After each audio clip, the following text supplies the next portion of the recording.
Pak Presiden yang terhormat, Bapak Kapolri yang terhormat, saya Lili Santi Hasan, korban mafia tanah dari Pontianak, mohon keadilan Bapak dan mohon perlindungan hukum.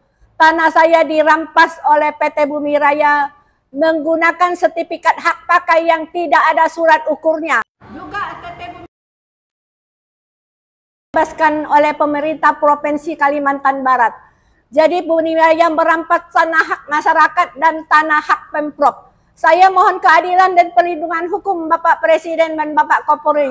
Karena saya melawan PT Bumi Raya yang punya akses ekonomi dan kekuasaan. Dan saya juga mohon kepada netizen seluruh Indonesia, kasihanilah saya, ibu ini yang dah berlama sekali berjuang mencari keadilan. Tolong viralkan kasus saya ini supaya ada keadilan yang saya dapatkan. Kami mendapatkan surat SP2HP dari penyidik Polda Kalbar terkait dengan progres laporan klien kami, Ibu Lili Santi, terhadap mafia tanah yang dilakukan oleh Bumi Indah Raya.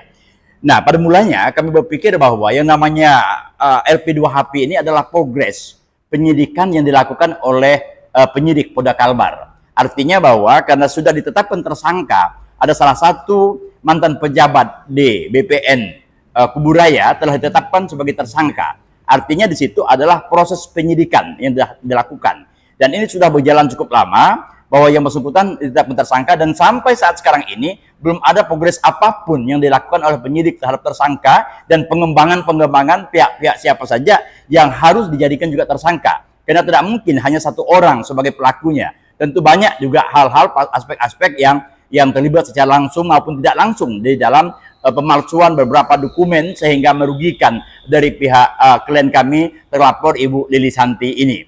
Nah, tetapi ternyata setelah kami mendapatkan SP2HP dari Polda Kalbar ini, ternyata bukan justru progres yang sudah dilakukan, tapi ini justru setback, mundur ke belakang. Kenapa demikian? Kita lihat saja bahwa ada di dalam SP2HP ini dijelaskan memeriksa terhadap saksi mendapat tugas bersama dengan tersangka sesuai dengan dokumen-dokumen segala macam. Nah, ini sebenarnya sudah dilakukan oleh penyidik Polda Kalbar. Tapi kenapa mesti harus dilakukan lagi seperti itu? Yang saat sekarang ini tentukan adalah siapa saja yang bisa dijadikan sebagai tersangka, bukan menentukan siapa saja saksi-saksinya. Karena saksi sudah diinventarisasi ketika itu sudah ada penyelidikan dan penyidikan di situ dan sudah jelas-jelas ada pidananya, mestinya sudah jelas siapa saksi-saksi yang sudah dipanggil, ya kan? Tinggal siapa saja yang harus ditentukan sebagai tersangka. Nah, ini kan mundur ke belakang. Poin kedua berikutnya adalah mengecek kembali terhadap alas hak masing-masing pihak, PT Bumi Indah Raya dan pelapor sesuai dengan tempos deliktinya. Ini lucu. Kenapa? Kok mesti baru sekarang untuk memeriksa alas hak masing-masing Bumi Indah Raya dan juga terlapor terkait dengan laporan yang dikatakan bahwa tempos deliktinya. Nah, harusnya ini sudah dari awal, ini proses dalam penyelidikan, bukan penyidikan, apalagi sudah tetapkan tersangka. Ini aneh sekali, kenapa kok bisa terjadi demikian itu tadi. Kemudian yang ketiga, mendalami terkait tempos delikti masa kedewasa. Ini masa kedewasa masih diutak-atik oleh penyidik. Lagi-lagi saya katakan ini bukan penyelidikan, ini proses penyidikan dan sudah tetapkan tersangka. Ya kan? Nggak lagi mesti harus bicara tentang kedaluarsa. Ya, saya pikir nggak perlu kita ajarin lah penyidik itu. Paham dengan undang-undang yang nama kedaluarsa kayak apa. Ini ancaman 6 tahun. Artinya kedaluarsa 12 tahun. Laporannya ini baru berapa tahun yang lalu. Ini kan lucu, aneh gitu ya. Kenapa kok mesti harus setback ke belakang semacam ini. Yang ketiga, yang keempat, memeriksa BPN pusat terkait dengan consulting report tahun 2006. Kok pusat diminta? Consulting report ini bukan produk BPN pusat. Ini produk adalah BPN Kuburaya bersama dengan provinsi. Yang harusnya dicek itu adalah BPN provinsi bersama Kuburaya. Persoalannya consulting report ini sudah dicek. Apalagi diceknya lagi. Karena dicek consulting report enggak benar lah, maka ditetapkan tersangka. Ini kan aneh-aneh kerja penyidik kayak begini. Kemudian memeriksa ahli tata usaha negara terkait dengan putusan kasasi. Aneh ini.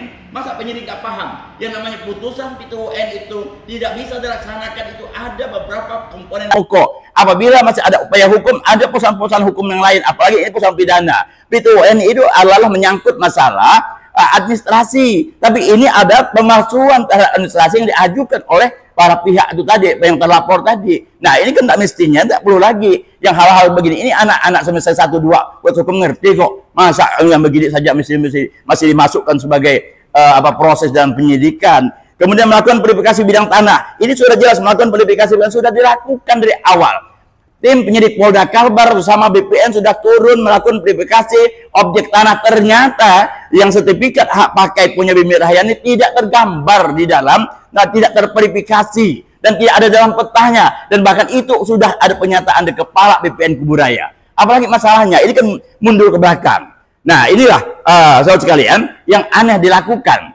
Sebenarnya ini bukan kesalahan dari penyidik Polda Kalbar. Polda Kalbar oke, sudah demikian. Telah menetapkan tersangka. Persoalannya adalah Mabes Polri intervensi dengan hasil penyidikan Polda Kalbar ini tadi. Akibatnya apa? Karena terlalu intervensi Mabes Polri, akhirnya SP2HP yang diterbitkan ini terkesan SP2HP hak abal-abal yang dipaksakan karena ada perintah dari Mabes Polri. Nah, oleh sebab itu kita minta betul kepada Kapolri dan kepada pihak-pihak yang terkait yang berkaitan dengan persoalan-persoalan mafia tanah ini ditindak tegas ini. Oknum-oknum yang ada di Mabes Polri yang mengintervensi dan menghalang-halangi proses penyidikan terkait dengan mafia tanah. Karena ini adalah program Presiden Subianto supaya segera ini dilakukan langkah-langkah hukum terkait mafia tanah ini. Jadi saya pikir demikian, mudah-mudahan ini menjadi perhatian semua pihak untuk betul-betul menjadikan perhatian yang betul-betul serius terkait dengan proses laporan Ibu Lili Santi ini pada